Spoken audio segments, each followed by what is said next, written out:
we're joined by Bradley Sibia, who's a tenor saxophonist. My brother, welcome once again to the program. First question, a lot of saxophonists, especially in Zimbabwe, they go for the alto sax. Why the tenor saxophone? I wish I had a better reason, but this saxophone, the tenor saxophone, at the time when I started playing in high school at Prince Edward High School, was the only saxophone available. And it just so happened that I actually didn't want to play saxophone, to be honest. I didn't even know what I wanted to do.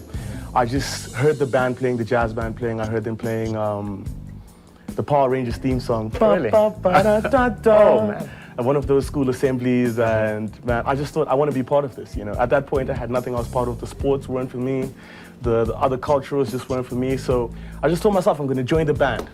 So I went to the music department some weeks after, and they just told me, hey man, if you want to join the band, there's a guy who plays tenor sax, and next year he's going to be gone. So decide. So that's how I picked up the tenor saxophone. That's how you picked up the saxophone. So I was going to ask maybe one simple question I've been asking other saxophone players that, like for example, me, I started on the drums.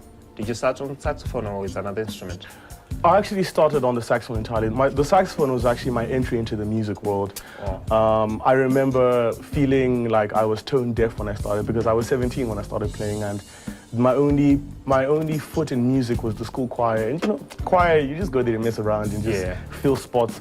So at 17, I picked up saxophone, my first instrument, and yeah, everything else then followed. So how long have you been playing for? I've been playing for 8 years now, 8 years since August. All right. Yeah. Oh, congratulations. 8 years. That's good. That's really good. So what would you say the saxophone has really done for you?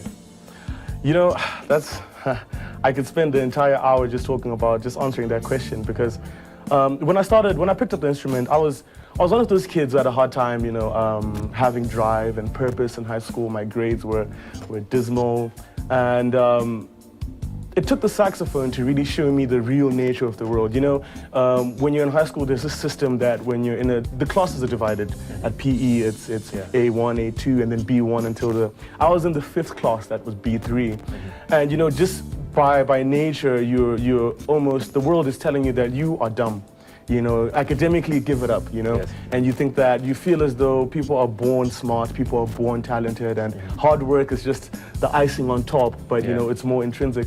But then when I picked up the saxophone and I spent some time, because I really wanted to get good, I spent some time in the practice room alone, I realized that, hey, wait, what I put in is what I get out. You know, it's a very straightforward thing. What you put in is what you get out. And in music, they don't care if you're tall, short, you're beautiful, you're ugly, you know, you can talk, you can't talk. They don't care if you smell good, even if you don't bath. They can't take the fact that... Are you sure about that, man? They can't take away the fact that I can play the saxophone. You know, even if I wake up and I decide I want to spend a week without bathing, they can't take away the fact that I play the saxophone. And I realize it's the same thing in other fields.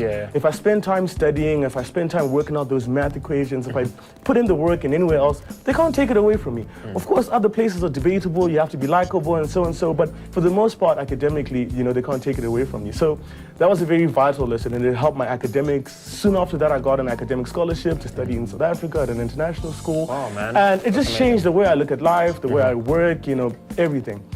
And man, that's amazing. Maybe one more question before we go on a break is, what was the reception when you got into the music industry, the professional world? What was your reception? What's the reception you got from clients and people? So it was actually two-pronged, because when I first got out of high school, I remember I got a call from a friend. I don't know if you know Praise, the drummer, right? And they had started a band with Dougie on keys, and Bled on bass. So soon out of high school, I got a call from those guys, and they started a band, and they wanted me to join the band. And I joined the band. He actually came to watch us one time, I think at Rainbow Towers in the bar, that's like at the Aqua bar, I think. So that was a great thing, you know. I felt really well received by other musicians, right? Great, like the music industry was welcoming, great, and I was still growing. I was still 17 at the time. But then at the time, my parents weren't very happy, so I had to leave it and go to South Africa again. I got that academic scholarship. So I then went to do my A-levels in South Africa, and when I came back, It was still a good reception, but of a different nature, because now it seemed as though the musicians themselves, for the most part, weren't too excited about this guy who's all about jazz, and he's just, everyone was talking about, no, this is where the money is. Anyone who's doing anything else is delusional, and da-da-da-da-da.